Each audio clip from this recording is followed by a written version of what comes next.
रोज का वही समय, सुबह जल्दबाजी में जॉब पर जाना, भागते भागते कभी कुछ छूट जाना कभी कुछ। आए दिन उसे ऊपर 2 चक्कर तो लगाने ही पड़ते।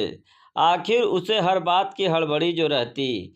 क्यों ना हो, नया नया जॉब लगा था।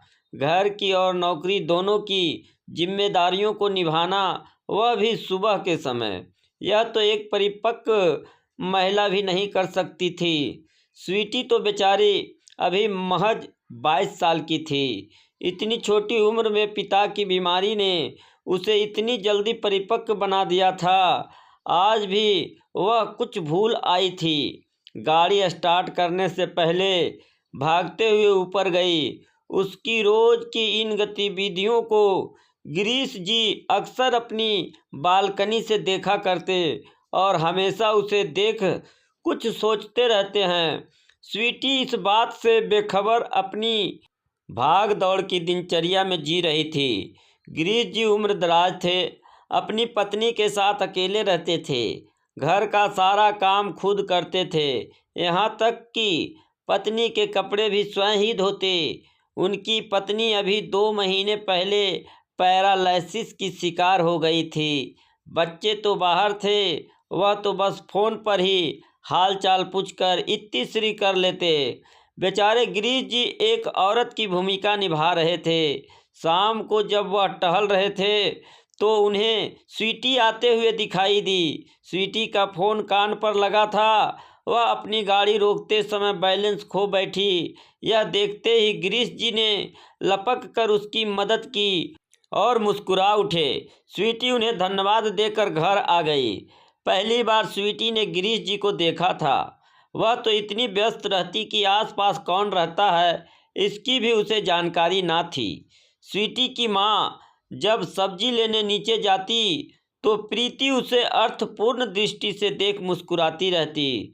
उसे कुछ समझ ना आता। इधर स्वीटी और गिरीश जी अक्सर नीचे मिलते और स्वीटी उनसे रोज थोड़ी बहुत बातचीत कर ऊपर आ जाती। यह सिलसिला काफ़ी समय से चल रहा था। प्रीति की नज़रें रोज अब इन दोनों की इन गतिविधियों पर रहने लगी। एक दिन गिरीश बाबू ने उसे कुछ सामान लाने को कहा। स्वीटी ने सहर्ष ही उनकी बात को मान देकर हाँ कहकर चली गई। उस दिन बात आई गई हो गई।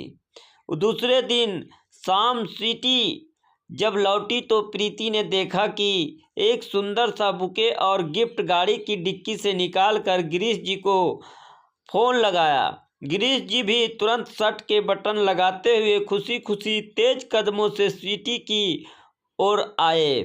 यह सब देख प्रीति ने सभी आसपास की महिलाओं के कान भरने शुरू कर दिए और स्वीटी को बदनाम करने लगी। इतनी सी छोकरी अपने पिता से भी बड़े उम्र के व्यक्ति से चक्कर चला रही है। यह बात अब धीरे धीरे सारी मल्टी के लोगों में आग की तरह फैल गई। स्वीटी की माँ नीचे सब्जी लेने जाती तो सभी महिलाएं कानाफूसी करने लगती। स्वीटी की माँ को कुछ समझ नहीं आता। उस दिन तो रविवार था। स्वीटी बालकनी में बाल सुखा रही थी। तभी उसने देखा कि कॉलोनी की महिलाएं नीचे एकत्र हो गई है और स्वीटी की माँ को नीचे आने के लिए आवाज़ दे रहे हैं। थोड़ी देर में वहाँ कुछ बुजुर्ग भी एकत्र हो गए। स्वीटी को समझ नहीं आया कि माजरा क्या है। तभी नीचे से स्वीटी को देख प्रीति बोली, अपनी माँ को तो जरा नीचे भेज।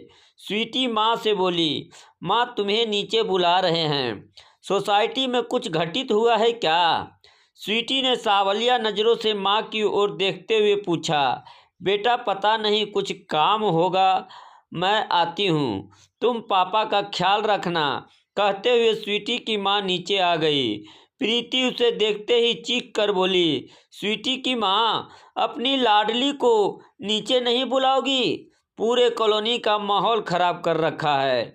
हमारे भी बच्चे हैं, इस बात का उन पर क्या असर होगा, कुछ पता है? स्वीटी की माँ सहम गई। क्या हुआ जो आप लोग इस तरह की बातें कर रहे हैं?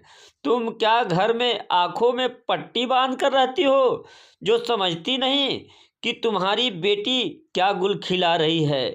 कल तो मैंने सब अपनी आँखों से देखा है, मेरी आँखें धोखा नहीं खा सकती और मैं तो आए दिन इन दोनों को देखती रहती हूँ। कहते हुए गिरीश जी के घर की ओर देखने लगे। उन्हें भी आवाज़ लगाकर नीचे बुलाया। घबराए से गिरीश जी भी नीचे आ गए। जब उन्हें अपनी और स्वीटी के इस तरह के फालतू रिश्ते को लेकर कॉलोनी की महिलाओं का नज़रिया पता चला तो वह चीख उठे।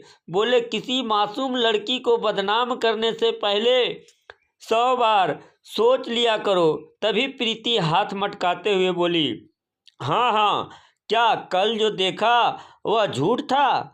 कल मैंने अपनी इन्हीं आंखों से देखा। स्वीटी तुम्हें गिफ्ट व फूलों का गुलदस्ता दे रही थी। स्वीटी को जब यह बात पता चली कि नीचे चर्चा उसी के बारे में हो रही है तो भागती हुई नीचे आई।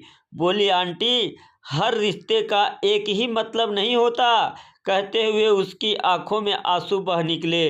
गिरीश जी ने प्रीति को क्रोध भरी नज़रों से देखते हुए कहा, हाँ, जो तुमने कल देखा था वह बिल्कुल सही था। मैंने ही स्वीटी से गिफ्ट और फूल मंगवाए थे। कल सालू का बर्थडे था। मैं अकेला रहता हूँ और उसे अकेला छोड़कर जा नहीं सकता। स्वीटी को मैं रोज़ आते जाते देखता था, सोचता था कि यह रोज़ आती जाती है, कभी मेरा भी छोटा मोटा काम कर देगी। यही सोचकर मैंने उससे बात शुरू की और वह भी मेरा मान रखते हुए सहर्ष मेरी मदद के लिए मान गई।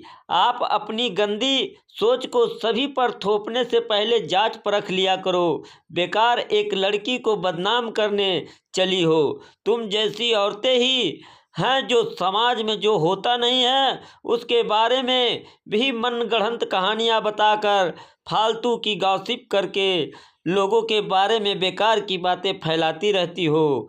इतना सब हो जाएगा यह सोच स्वीटी रोने लगी। तभी स्वीटी की माँ ने उसके सिर पर हाथ रखते हुए कहा, बेटा, किसी का सहारा बनकर जो लोग काम करते हैं गलत भी वही लोग सुनते हैं। तुम्हारा काम करते रहो, मैं तुम्हारे साथ हूँ। समाज के पास तो सिर्फ नज़र है, नज़रिया नहीं।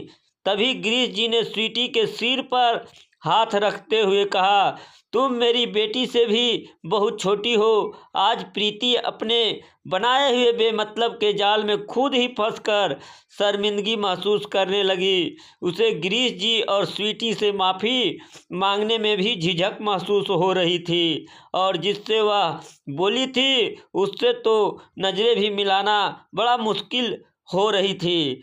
यह कहानी आपको कैसी लगी कमेंट के माध्यम से हमें ज़रूर बताएं और ऐसे ही कहानी सुनने के लिए मेरे चैनल को लाइक और सब्सक्राइब ज़रूर करें। धन्यवाद।